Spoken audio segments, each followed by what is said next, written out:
Have you ever wanted to believe in something? Maybe it was something a friend told you or something that you were doing some research on, but you just couldn't find enough information to confidently make a decision about that thing? We're going to talk about that coming up here on Coffee and Conversations.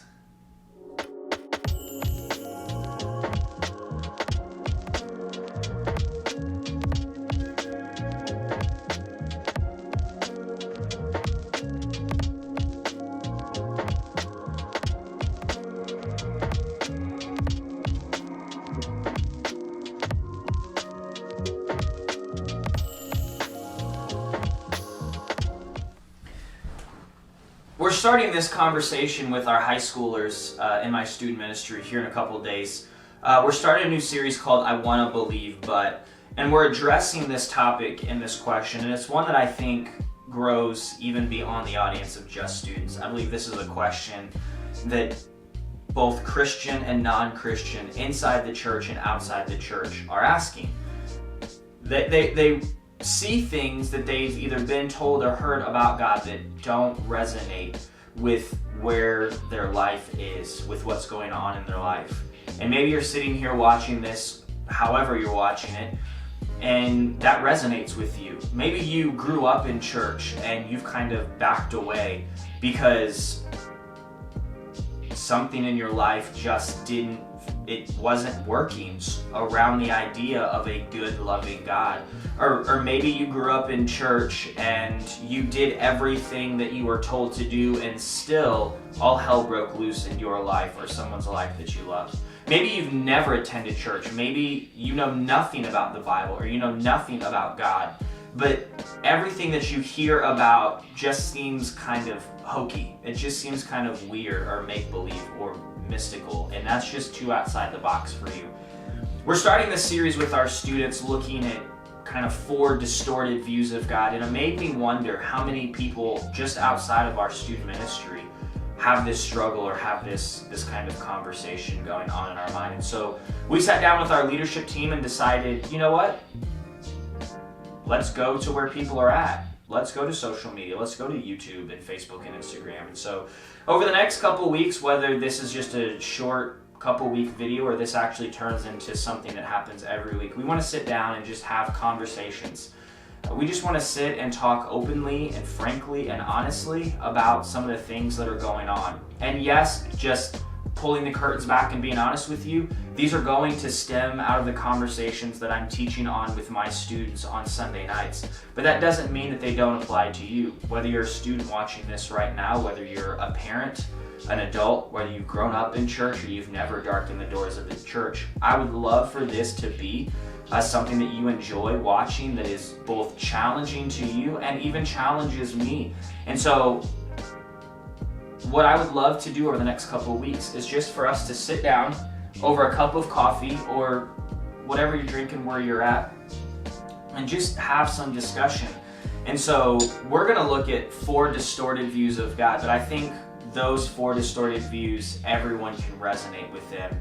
And so to kind of kick off this series over the next couple of weeks, we'll start Sunday night with week 1. But coming into that series, I would love to know for you watching, whoever you are, what it is for you that's keeping you from believing in God. Maybe you're someone who grew up in church, but you resonate when I say, I want to believe that there is a God that loves me and is a good God, but I prayed that he would stop my parents from getting divorced, and he didn't.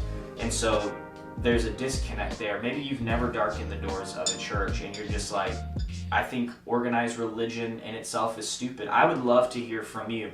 And I'm just going to be honest with you. Here's what I don't want this to become. This is not going to be some bash session. This is not a right or wrong. This is not me out here to bash people who don't believe in God. I don't want that. I just want to have a conversation, and I want to hear from you about what your struggles are and see if maybe we can't help each other and we can't learn from each other. And so these videos may be super quick, short videos, and they may turn into hopefully not long videos because everybody's busy. And so I would just love if you feel confident enough just to drop in the comments below. We'll leave those comments open.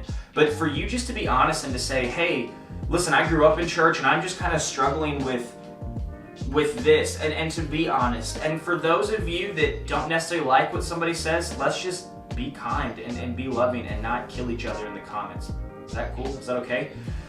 Just for some context for you to help, if you'd love to know where what I'm teaching on and where I'm getting some of my information from, each week we're going to upload the sermon that I teach, so you have some context for what I'm talking about, because I may reference some of that so you're not completely lost.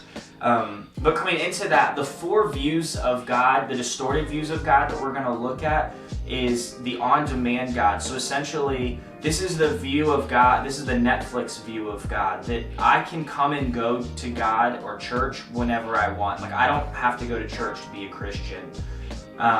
And so that's that view, just like Netflix. You know, used to you had to carve out time in your schedule, like on a Monday night, to get home and watch your show when it was on, because we didn't have Netflix and we didn't have Hulu and things like that.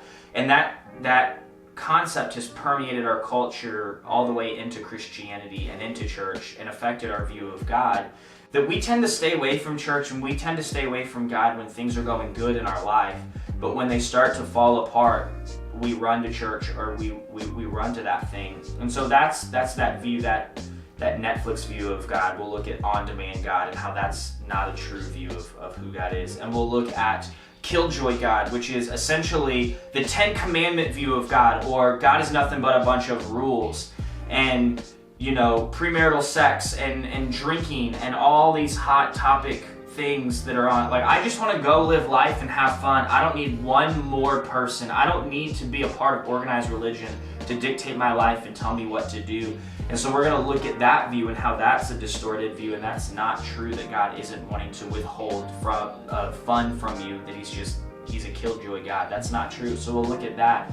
And then we'll look at the third distorted view is this kind of goosebumps view of God, or this view that we base everything on our feelings. We see this a lot, at least in student ministry with my students, where maybe you've shown up to church and you just don't feel God, or you don't connect to God in the way that someone else maybe around you does, and so that leads you to believe certain things or feel certain ways that might not be true, because everything you're doing is based in a very feelings-based world.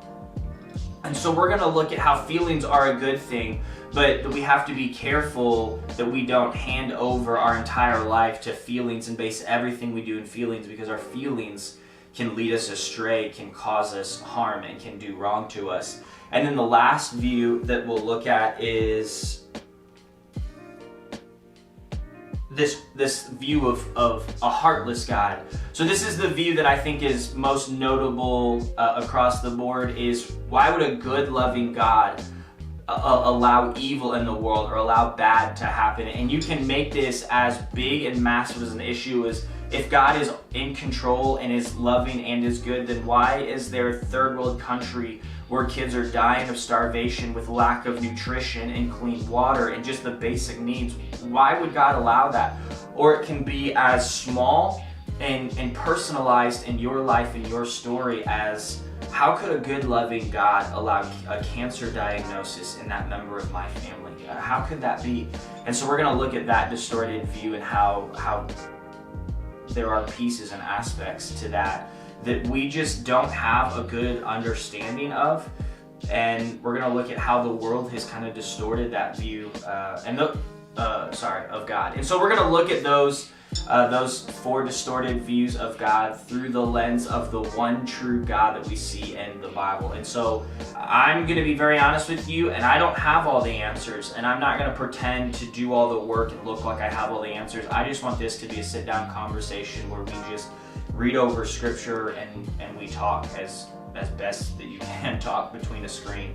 But I want to learn from you, and I want maybe hopefully you to learn from me. And so I would love to end this very first Coffee Conversations video to see if you could help me by you helping me. If you would just drop your answer in the comment below. What is it that's holding you back from fully trusting and believing in God? love and grace in the comments. Let's not kill each other, okay? There's already enough of that in social media world.